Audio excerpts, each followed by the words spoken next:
Bismillahirrahmanirrahim. Assalamualaikum warahmatullahi wabarakatuh. Innal hamdalillah nahmaduhu wa nasta'inuhu wa nastaghfiruh wa na'udzubillahi min syururi anfusina wa min sayyiati a'malina. May yahdihillahu fala mudilla lahu wa may yudlilhu fala hadiyalah. Asyhadu an la ilaha illallah wahdahu la syarikalah wa asyhadu anna Muhammadan abduhu wa rasuluh. Amma ba'du. Faqala ta'ala fil Qur'anil azim wa huwa asdaqul qailin. A'udzu billahi minasyaitonir rajim. Bismillahirrahmanirrahim. Rabbi shrah sadri wa yassir li amri wahlul 'uqdatam min lisani yafqahu qawli. Shadaqallahul azim.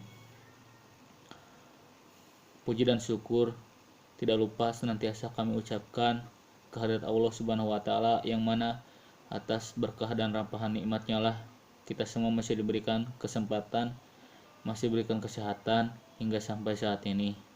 Salawat dan salam semoga tetap tercurah limpahkan kepada junjungan kita semua, yakni Nabi besar Muhammad SAW, kepada keluarganya, kepada sahabatnya, tabiin atbu tabiin, serta semoga sampailah kepada kita semua selaku umatnya, mudah-mudahan patuh dan taat pada ajarannya dari awal sampai yaumul akhir. Amin ya Allah ya Rabbal alamin.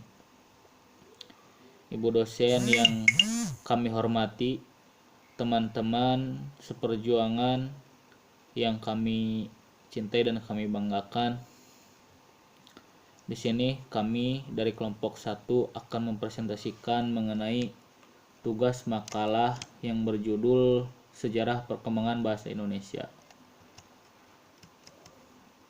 Perkenalkan, nama saya Muhammad Fadilah. Saya bertugas sebagai moderator dari kelompok 1.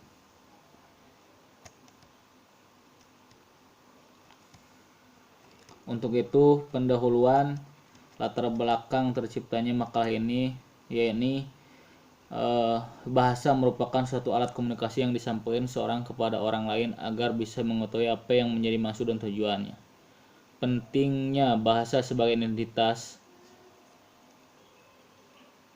tidak bisa dilepaskan dari adanya pengakuan manusia terhadap pemakaian bahasa dalam kehidupan sehari-hari. Untuk menjalankan tugas kemanusiaan, manusia hanya punya satu alat, yakni bahasa. Dengan bahasa, manusia dapat mengungkapkan apa yang ada di benak mereka. Sesuatu yang sudah dirasakan sama dan serupa dengannya belum tentu terasa serupa karena belum terungkap dan diungkapkan. Hanya dengan bahasa, manusia dapat membuat sesuatu terasa nyata dan terungkap.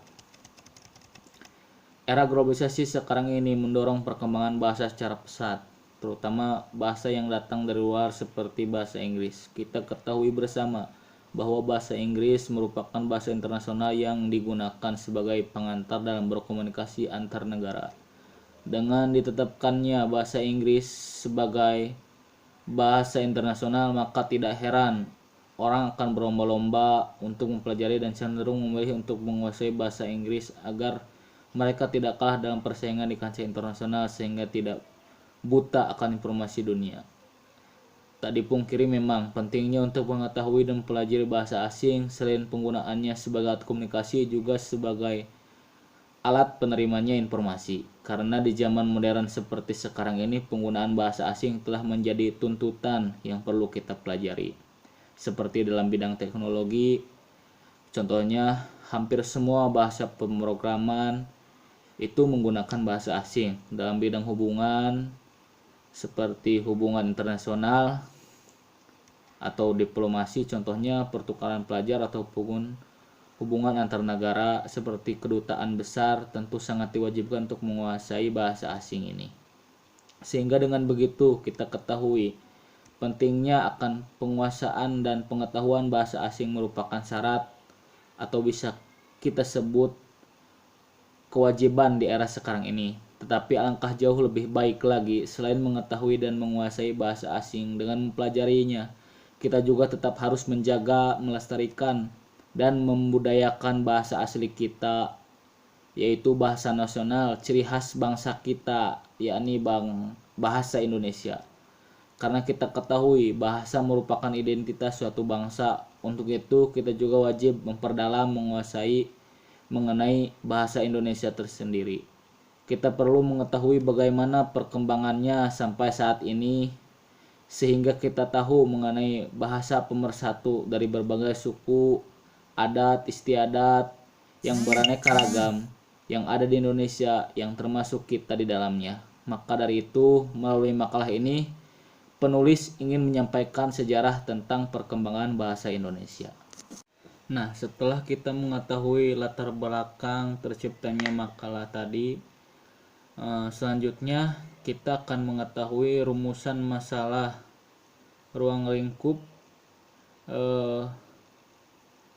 Rumusan masalah dalam pembahasan makalah ini berdasarkan latar belakang di atas, yakni sebagai berikut. Pertama, bagaimana sejarah perkembangan bahasa Indonesia pada masa ke masa. Kedua, apa saja peristiwa-peristiwa yang mempengaruhi perkembangan bahasa Indonesia. Ketiga, bagaimana sejarah ejaan bahasa Indonesia atau ejaan yang disempurnakan. Keempat, bagaimana kedudukan dan fungsi bahasa Indonesia itu sendiri. Dari rumusan masalah, maka akan terciptanya tujuan penulisan. Untuk itu, berdasarkan rumusan masalah di atas, maka tujuan penulisan makalah ini, penulis yakni kelompok 1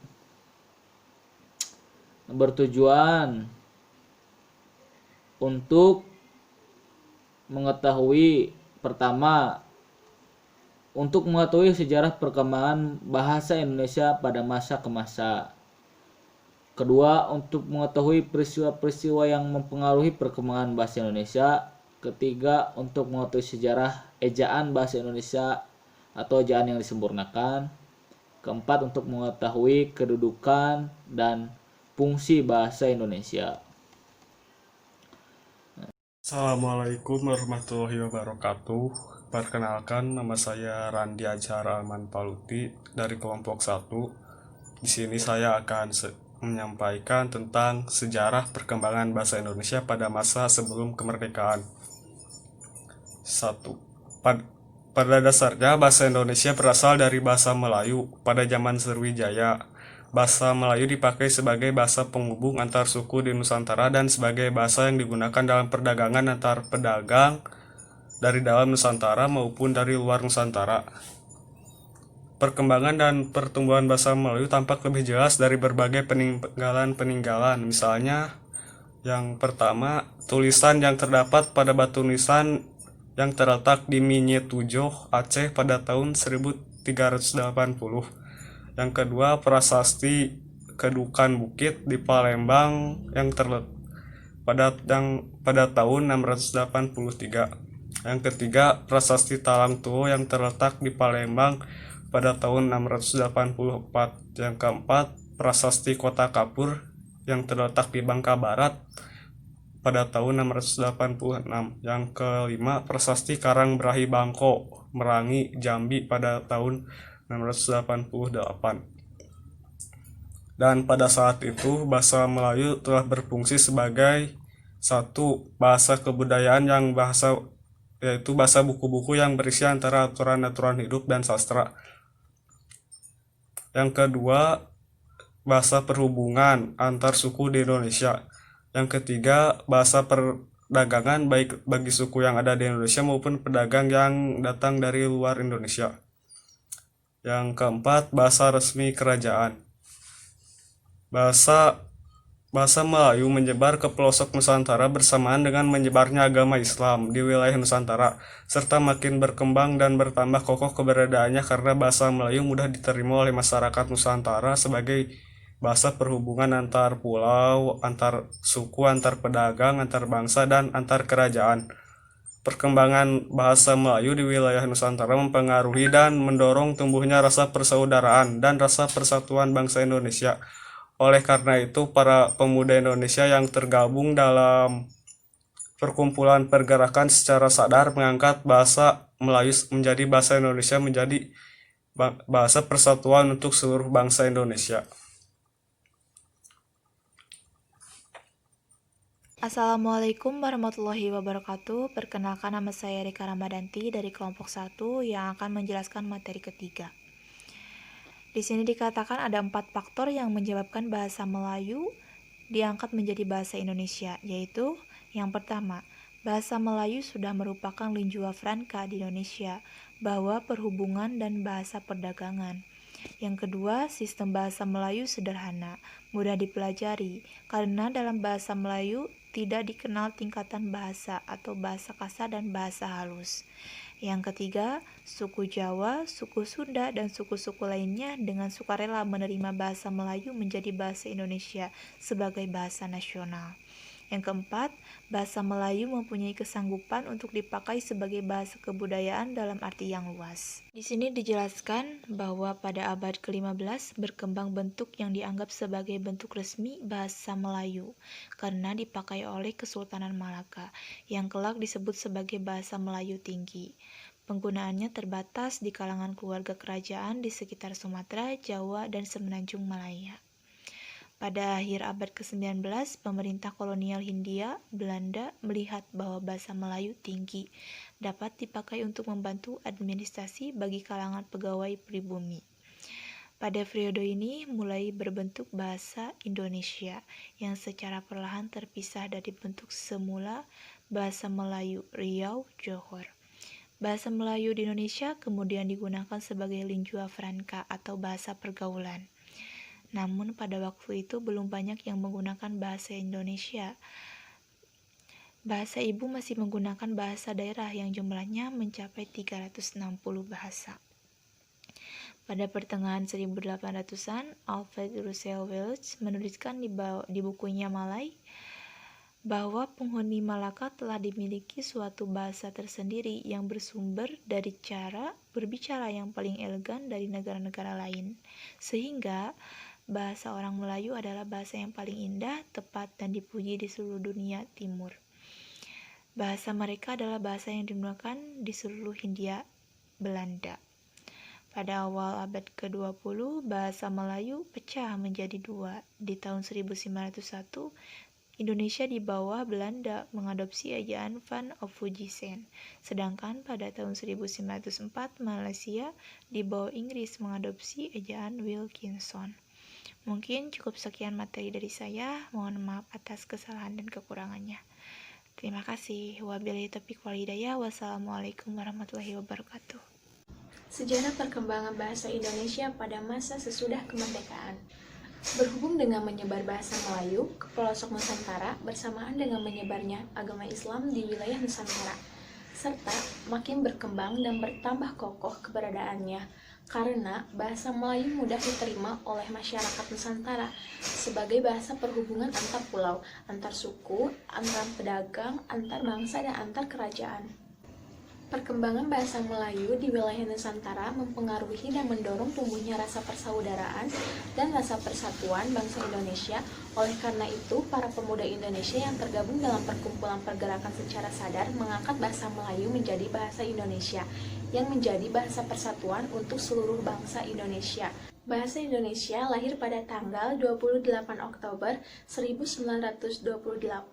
Pada saat itu, para pemuda dari berbagai pelosok Nusantara berkumpul dalam rapat. Para pemuda berikrar, 1. Kami putra dan putri Indonesia mengaku bertumpah darah yang satu, tanah air Indonesia. 2. Kami putra dan putri Indonesia mengaku berbangsa yang satu, bangsa Indonesia. 3. Kami putra dan putri Indonesia mengaku menjunjung tinggi bahasa persatuan, bahasa Indonesia. Ikrar para pemuda ini dikenal dengan nama Sumpah Pemuda. Unsur yang ketiga dari Sumpah Pemuda merupakan pernyataan tekad bahwa Indonesia merupakan bahasa persatuan bangsa Indonesia. Pada tahun 1928, bahasa Indonesia dikokohkan kedudukannya sebagai bahasa nasional. Bahasa Indonesia dinyatakan kedudukannya sebagai bahasa negara pada tanggal 18 Agustus 1945. Karena pada saat itu, Undang-Undang Dasar 1945 disahkan sebagai Undang-Undang Dasar Negara Republik Indonesia, Pasal 36. Proklamasi Kemerdekaan Republik Indonesia pada tanggal 17 Agustus 1945 telah mengukuhkan kedudukan dan fungsi bahasa Indonesia secara konstitusional. Sebagai bahasa negara, kini bahasa Indonesia dipakai oleh berbagai lapisan masyarakat Indonesia. Ketiga, perkembangan bahasa Indonesia di masa reformasi. Satu, bertambahnya jumlah kata-kata atau akronim. Yang kedua, banyak pengguna istilah-istilah asing atau bahasa asing dalam surat kabar. Pers telah berjasa dalam memperkenalkan istilah baru, kata-kata dan ungkapan baru seperti KKN, korupsi, kolusi, nepotisme, atau ada konspirasi, proaktif, rekonsiliasi, provokator, arogan, hujat, dan sebagainya. Bahasa Indonesia sudah mulai menjadi bahasa kedua setelah bahasa Inggris, ataupun bahasa gaul. Selain itu dipengaruhi pula oleh media iklan maupun artis yang menggunakan istilah baru yang merupakan penyimpangan dari kebenaran cara berbahasa Indonesia maupun mencampurkan bahasa Inggris dan bahasa Indonesia. Yang kedua, peristiwa yang mempengaruhi perkembangan bahasa Indonesia. 1. Tahun 1901 disusunlah ejaan resmi bahasa Melayu oleh C.H.A. van Ophuijsen yang dibantu oleh Muhammad Daib Soetan Ibrahim dan Nawawi Soetan Makmur. Ejaan ini dimuat dalam kitab Logat Melayu. Yang kedua, tahun 1908 pemerintah kolonial Belanda mendirikan badan penerbit buku bacaan yang kemudian diberi nama yaitu Komisi for the Volkskultur atau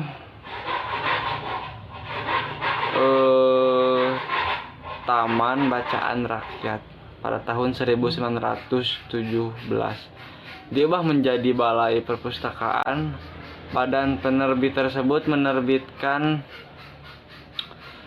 berbagai macam novel seperti Siti Nurbaya, buku panutan, bercocok tanam, dan lain sebagainya yang membantu dalam penyebaran bahasa Melayu.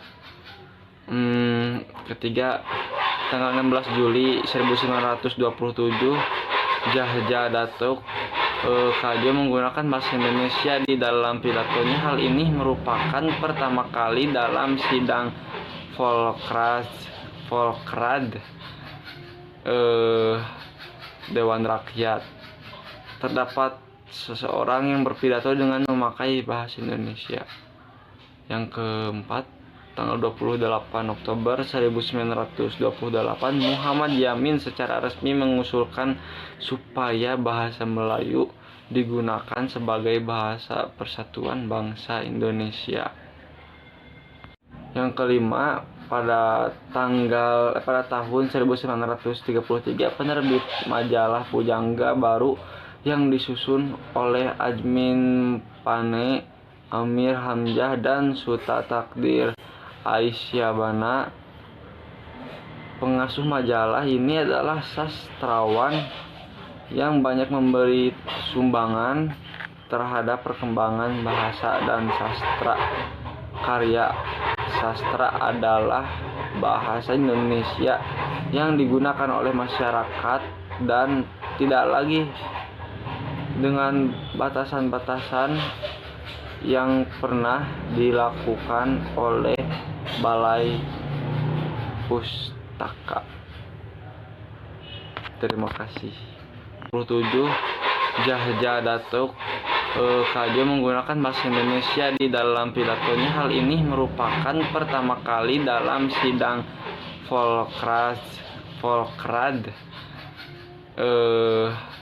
Dewan Rakyat terdapat seseorang yang berpidato dengan memakai bahasa Indonesia. Yang keempat, tanggal 28 Oktober 1928, Muhammad Yamin secara resmi mengusulkan supaya bahasa Melayu digunakan sebagai bahasa persatuan bangsa Indonesia. Yang kelima, pada tahun 1933, penerbit majalah Pujangga Baru yang disusun oleh Ajmin Pane, Amir Hamzah, dan Suta Takdir Aisyabana. Pengasuh majalah ini adalah sastrawan yang banyak memberi sumbangan terhadap perkembangan bahasa dan sastra. Karya sastra adalah bahasa Indonesia yang digunakan oleh masyarakat dan tidak lagi dengan batasan-batasan yang pernah dilakukan oleh Balai. Baik, saya akan melanjutkan pembahasan yang dibahas oleh Rudi. Nah, yang keenam, tahun 1936, Sultan Takdir Ali Syahbana menyusun tata bahasa baru bahasa Indonesia. Yang ketujuh, tanggal 25 sampai dengan 28 Juni 1938, dalam rangka memperingati 10 tahun Sumpah Pemuda, diselenggarakan Kongres Bahasa Indonesia di Solo. Kongres Bahasa Indonesia yang pertama di Solo, Jawa Tengah. Kongres ini dihadiri oleh bahasawan dan budayawan terkemuka pada saat itu seperti Ki Hajar Dewantoro, Profesor Dr. Andes Purbatjaraka dan Profesor Husein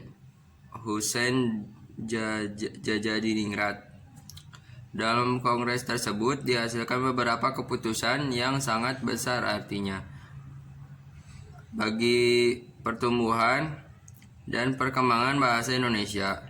Keputusan tersebut antara lain mengganti ejaan Van Ophuijsen, menghadirkan Institut Bahasa Indonesia, dan menjadikan bahasa Indonesia sebagai bahasa pengantar dalam badan perwakilan. Yang kedelapan, pada tahun 1942 sampai dengan 1945, masa kependudukan Jepang melarang pemakaian bahasa Belanda dengan yang dianggapnya sebagai bahasa musuh. Penguasa Jepang terpaksa menggunakan bahasa Indonesia sebagai bahasa resmi untuk kepentingan penyelenggaraan administrasi pemerintahan dan sebagai bahasa pengantar di lembaga pendidikan. Sebab bahasa Jepang belum banyak dimengerti oleh bangsa Indonesia.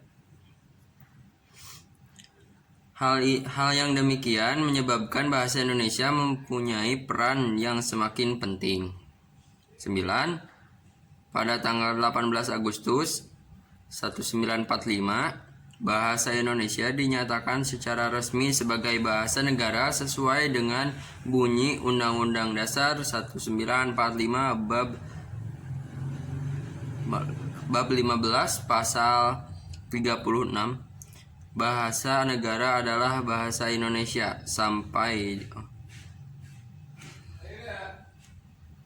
Mungkin saya sampai di sini dan dilanjutkan oleh teman saya. Terima kasih. Assalamualaikum warahmatullahi wabarakatuh. Nama saya Neng Syifa Fauziah Nurul Hidayah dari program studi Sendra Tasik, NIM C20882090023. Di sini saya akan membahas nomor 3. Nomor 3 yaitu sejarah perkembangan EYD. Ejaan merupakan cara atau aturan menulis kata-kata dengan huruf menurut disiplin ilmu bahasa.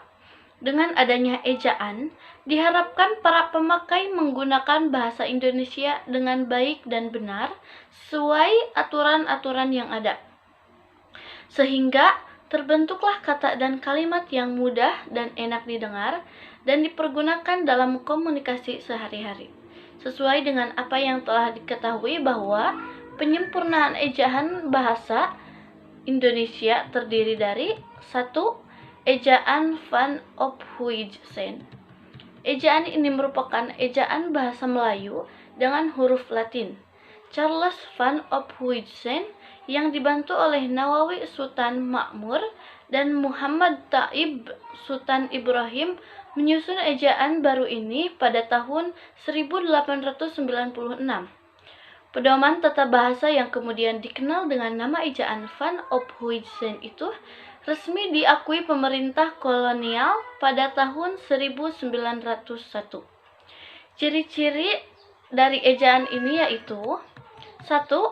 Huruf I untuk membedakan huruf I sebagai akhiran dan karenanya harus disuarakan tersendiri dengan diftong seperti mulai dengan ramai.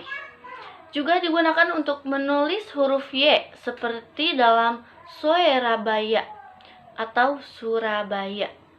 Yang kedua, huruf J untuk menuliskan kata-kata jang, pajah, sajang, dan sebagainya.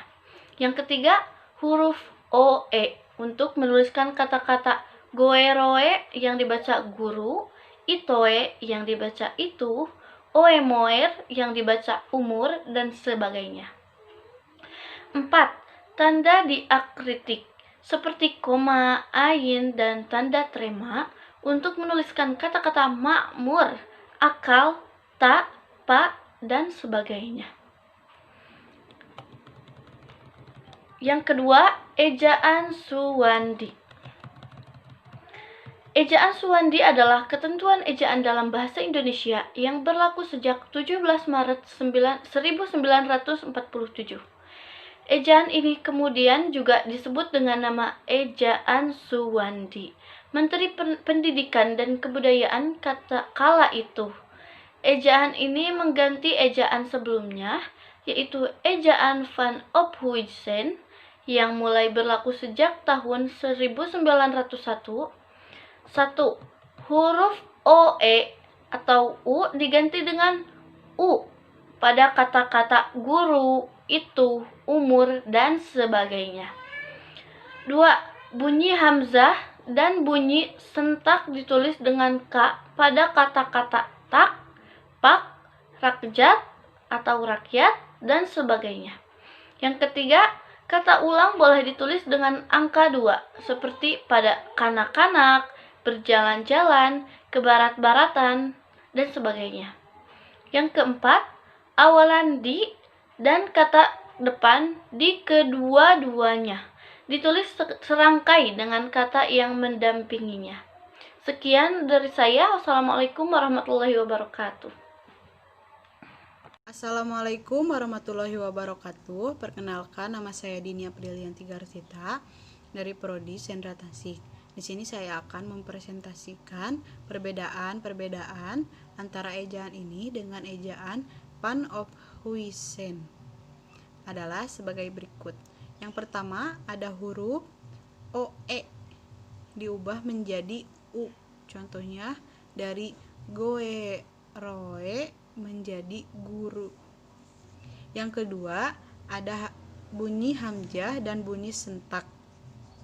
Yang sebelumnya dinyatakan bahwa dari tanda kutip K ditulis dengan K. Contohnya pada kata-kata tak, pak, maklum, dan rakyat. Yang ketiga, ada kata ulang. Kata ulang di sini boleh ditulis dengan angka 2. Contohnya ubur-ubur, ubur 2, bermain-main, bermain 2. Seperti itu. Yang keempat, ada awalan di dan kata depan di.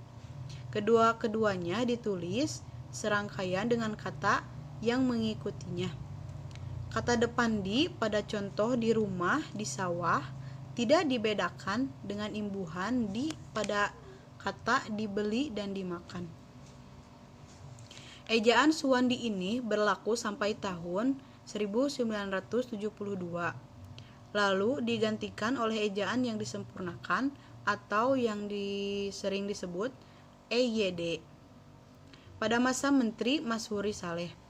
Pada masa jabatannya sebagai Menteri Pendidikan dan Kebudayaan, pada tanggal 23 Mei 1972, Mas Huri mengesahkan penggunaan ejaan yang disempurnakan dalam bahasa Indonesia yang menggantikan ejaan Suwandi. Sebagai menteri, Mas Huri menandai pergantian ejaan itu dengan mencopot nama jalan yang melintas di depan kantor departemennya saat itu dari Jalan Jilatjap diubah menjadi Jalan Cilacap. Selanjutnya, ada yang ketiga, ejaan yang disempurnakan atau yang disebut dengan EYD. Ejaan yang disempurnakan adalah ejaan bahasa Indonesia yang berlaku sejak tahun 1972. Ejaan ini menggantikan ejaan sebelumnya, ejaan Republik atau ejaan Suwandi. Pada tanggal 23 Mei 1972, sebuah pernyataan bersama telah ditandatangani oleh Menteri Pelajaran Malaysia pada masa itu, Tun Hussein On, dan Menteri Pendidikan dan Kebudayaan Republik Indonesia atau Mas Huri. Pernyataan bersama tersebut mengandung persetujuan untuk melaksanakan asas yang telah disepakati oleh para ahli dan kedua negara tentang ejaan baru dan ejaan yang disempurnakan. Pada tanggal 16 Agustus 1972, berdasarkan keputusan Presiden nomor 57 tahun 1972, berlakunya sistem ejaan Latin atau Rumi dalam istilah bahasa Melayu Malaysia bagi bahasa Melayu dan bahasa Indonesia. Di Malaysia, ejaan baru bersama ini dirujuk sebagai ejaan Rumi bersama sebagai ejaan Rumi bersama atau ERB. Selanjutnya, Departemen Pendidikan dan Kebudayaan menyebarluaskan buku panduan pemakaian berjudul Pedoman Ejaan Bahasa Indonesia yang Disempurnakan. Sekian dari saya, wabillahi taufiq wal hidayah. Wassalamualaikum warahmatullahi wabarakatuh. Assalamualaikum warahmatullahi wabarakatuh. Di sini saya akan melanjutkan pembahasan dari Dini. Pada tanggal 12 Oktober 1972, Panitia Pengembangan Bahasa Indonesia, Departemen Pendidikan dan Kebudayaan menerbitkan buku Pedoman Umum Ejaan Bahasa Indonesia yang Disempurnakan dengan penjelasan kaidah penggunaan yang lebih luas. Setelah itu, materi pendidikan dan kebudayaan dengan surat keputusannya nomor 0196/1975 memberlakukan Pedoman Umum Ejaan Bahasa Indonesia yang Disempurnakan dan Pedoman Umum Pembentukan Istilah. Perbedaan-perbedaan antara EYD dan ejaan sebelumnya adalah TC menjadi C, cuci menjadi cuci, ya. DJ menjadi J, OE menjadi U, NJ menjadi NY, SJ menjadi SY, SYA, CH menjadi KH. Awalan di dan kata depan dibedakan penulisannya dengan kata di pada contoh di rumah, di sawah, penulisan dipisahkan dengan spasi. Sementara di pada dibeli, dimakan ditulis serangkai dengan kata yang mengikutinya. 4. Kedudukan dan fungsi bahasa Indonesia. Kedudukan dan fungsi bahasa Indonesia yaitu 1. Sebagai bahasa persatuan atau alat penghubung antar daerah dan antar budaya. 2. Bahasa nasional. 3. Bahasa resmi. 4. Bahasa budaya dan bahasa ilmu. 5. Sebagai bahasa pengantar di lembaga-lembaga. 6. Pendidikan. Sekian dari saya. Terima kasih. Assalamualaikum warahmatullahi wabarakatuh. Untuk kesimpulannya, bahasa Indonesia adalah bahasa resmi Republik Indonesia sebagaimana disebutkan dalam Undang-Undang Dasar Republik Indonesia 1945 pasal 36. Bahasa negara ialah bahasa Indonesia. Nah, sejarah bahasa Indonesia telah tumbuh dan berkembang sejak sekitar abad ke-7 dari bahasa Melayu yang sejak zaman dahulu sudah dipergunakan sebagai bahasa perhubungan atau lingua franca. Bukan hanya di Kepulauan Nusantara, melainkan juga hampir di seluruh Asia Tenggara. Awal penciptaan bahasa Indonesia sebagai jati diri bangsa bermula dari Sumpah Pemuda pada tanggal 28 Oktober tahun 1928. Dicanangkanlah penggunaan bahasa Indonesia sebagai bahasa untuk negara Indonesia pasca kemerdekaan. Dan secara yuridis baru tanggal 18 Agustus 1945 bahasa Indonesia secara resmi diakui keberadaannya dan ditetapkan dalam Undang-Undang 1945 pasal 36. Nah, bahasa Indonesia berasal dari bahasa Melayu. Bahasa Melayu dipilih sebagai bahasa pemersatu karena bahasa Melayu sudah merupakan lingua franca di Indonesia, bahasa perhubungan dan bahasa perdagangan. Kemudian sistem bahasa Melayu itu sederhana, mudah dipelajari karena dalam bahasa Melayu tidak dikenal tingkatan bahasa kasar dan bahasa halus.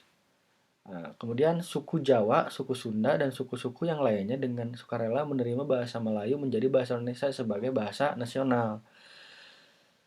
Dan terakhir, bahasa Melayu mempunyai kesanggupan untuk dipakai sebagai bahasa kebudayaan dalam arti yang luas. Itu. Nah, kedudukan dan fungsi bahasa Indonesia yang pertama itu sebagai bahasa persatuan atau alat perhubungan antar daerah dan antar budaya. Kemudian ada bahasa nasional, bahasa resmi, bahasa budaya dan bahasa ilmu sebagai bahasa pengantar di lembaga-lembaga dan pendidikan. Dan yang sangat terakhir yaitu saran. Bahasa Indonesia yang kita ketahui sebagaimana dari penjelasan terdahulu memiliki banyak rintangan dan kendala untuk mewujudkan sebahasa pemersatu, bahasa nasional, bahasa Indonesia, sehingga kita sebagai generasi penerus mampu untuk membina, mempertahankan bahasa Indonesia ini agar tidak mengalami kemerosotan dan diperguna dengan baik oleh pihak luar. Itu saja yang bisa disampaikan. Mohon maaf atas segala kekurangan. Terima kasih. Wassalamualaikum warahmatullahi wabarakatuh.